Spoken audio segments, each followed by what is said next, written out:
this last news story comes to us from IGN, written by Wesley Yinpool. Nintendo versus Palworld. Killer patent may be about the mechanic of catching Pokemon. That's right. Following Nintendo and the Pokemon Company's shock patent lawsuit against Palworld developer Pocket Pair and Pocket Pair's subsequent statement claiming it had no idea which patents it's accused of infringing, analysts believe they've worked out which patent Nintendo plans to use to win its case. So if you haven't heard, kind of a little bit background to the story, Nintendo announced it was going to be filing a lawsuit against Palworld devs, an injunction against infringement and compensation for damages on the grounds that Palworld, a game developed and released by the defendant, infringes multiple patent rights. That's all that Nintendo tweeted out. Didn't really elaborate on what patents, what's going on. And then Palworld responded and just said, nuh-uh. Regarding the lawsuit, yesterday a lawsuit was filed against our company. We received a notice of lawsuit and will begin appropriate, blah, blah, blah. At this moment, we're unaware of the specific patents we're accused of infringing upon, and we have not been notified of such details. We're a small indie games company based in Tokyo. Our goal as a company has always been to create fun games. We'll continue to pursue the goal. It's unfortunate. I'm paraphrasing, but yeah, it's truly unfortunate we will be forced to allocate significant time to matters unrelated to game development due to the lawsuit. Absolutely crazy. I mean, we all know they have the money, though, to pay for this lawsuit, right? Like, wasn't that we talked about that on the podcast like a couple months ago where they had made like millions of dollars and literally in an interview were like, we don't know what to do with the money. Like, we have so much money, we don't know what to do with it. Well, now you know what to do with it. Hopefully you put it in a savings account because now you're going to need it. So I think this was just their roundabout way to find some way to sue them because they were upset that, you know, they got outsmarted by Palworld and Palworld was able to make a hit and rake in the dough, you know, off of their IP, you know, in a roundabout way. And there was nothing they could do about it head on. So they were like, where can we hit them? Yeah. Mechanics. That's it. And went ahead and did that. So yeah, so that's my take on it. That's what this article kind of jumps into. So Kiyoshi Kurihara, a Japanese patent attorney and consultant on intellectual property, spoke to Yahoo Japan on the lawsuit and pointed to a killer patent that revolves around the mechanic of catching Pokemon itself. It seems like it would be hard to avoid if you want to make a Pokemon-like game, and it's easy to infringe if you're not careful, Kurihara is quoted as saying. In general gameplay terms, Palworld's survival and crafting mechanics are more of those of Ark than Pokemon. After Palworld's huge launch earlier this year, comparisons were made between Palworld's Pals and Pokemon, with some accusing Pocket Pair of ripping off Pokemon designs. But rather than file a copyright infringement lawsuit, Nintendo and the Pokemon Company have gone down the patent route. Kurihara identified 4 divisional patent applications that Nintendo and the Pokemon Company jointly registered after. Oh, interesting. So these patents came out after Palworld. They've been setting this up. They've been setting this up for a while. All right, Nintendo. The jointly registered after Palworld's launch in January. A divisional patent contains isolated content from an already registered parent patent. Okay, so there's an already registered parent patent that kind of like has part of it, and then they completed it with the one later this year or earlier this year.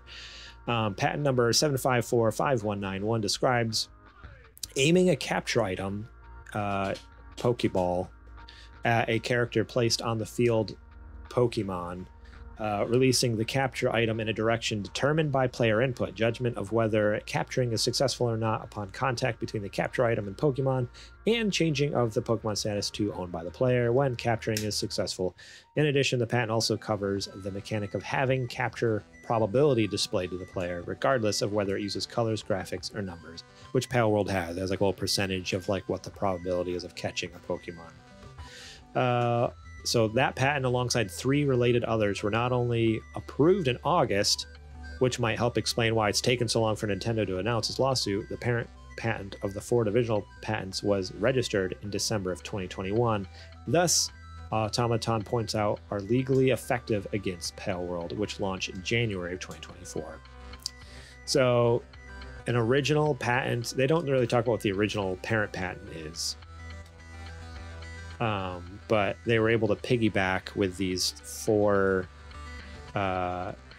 like branches here that they just filed this year after Palworld. That's wild. Imagine that being like, ooh, we could sneak this in here and then catch them with the pants down. Absolutely wild. Absolutely Grimy. bonkers crazy. Grimy. Yeah, that's a little grimy of Nintendo. Which, I mean, Nintendo just take does... your L, man. Like, you already have so many other things that you're winning on.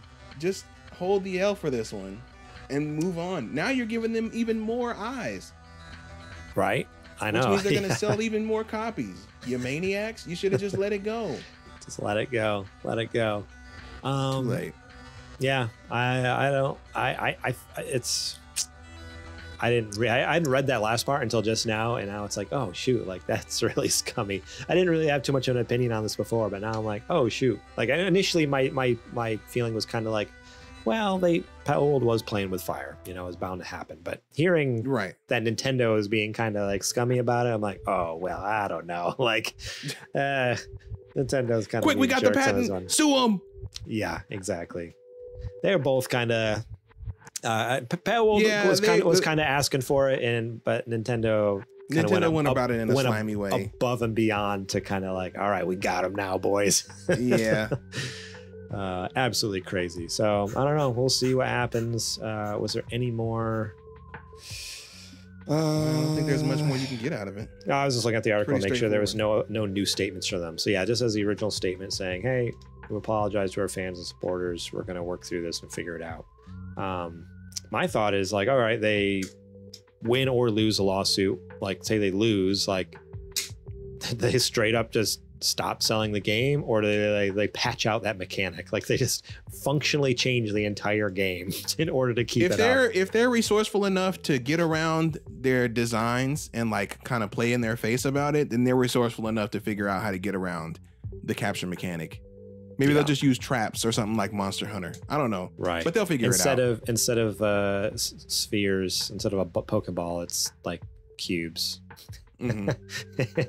And instead of having to hit the monster, there's like a target that, you know, is above the screen that they have to throw the ball at the cube at or something stupid.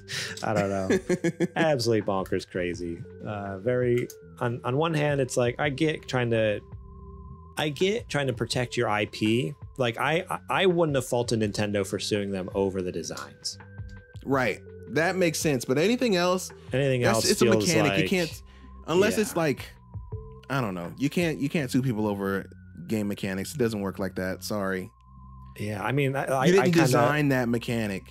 Right. That was like before the show. I was like, so can I just go out and patent like making peanut butter and jelly sandwich, like smearing a substance on the bread with a knife? Like, can I patent that? And then every time someone makes a sandwich, they got to pay me money. Like, is that how that works? You probably can't, because it's so widespread. Like, you know how Kleenex is having a hard time with their trademark because everybody calls tissues Kleenexes. Oh, you know what I mean? Yeah. So I think the act of making a peanut butter and jelly sandwich is so widespread throughout humanity that you wouldn't be able to patent it. It just would be like I forgot what the term for that is. No, totally. I agree with you. It's totally absurd and stupid, but so is what Nintendo just did. So that's how I'm feeling. No, I hear you. It's like, I'm sure, like, you know, that's like saying like songs today are 100% completely original. It's like songs at this point, like every song's been written, every chord progression, lyrical kind of formation, like they've all been done in one way or another in the past. I'm sure we've been around for we've been around a long time. I feel quite a few times around the sun here. I'm pretty sure someone in humanity at some point has made a song very similar to a lot of stuff we're even here today. Maybe not the same instruments, not using the same technology, but chord progressions, lyrical type things. I don't know. It's funny. Thank you so much for watching that clip from our podcast. Remember, if you want to watch the whole episode, the full episode, link will be in the description below. You can click on that and check it out. We got listener questions. We got more news segments. We got what you playing. We got a lot of fun things. So yeah, more than just the news. There's a lot more to the show that you should go check out. So remember, click that link in the description. Check out that full episode.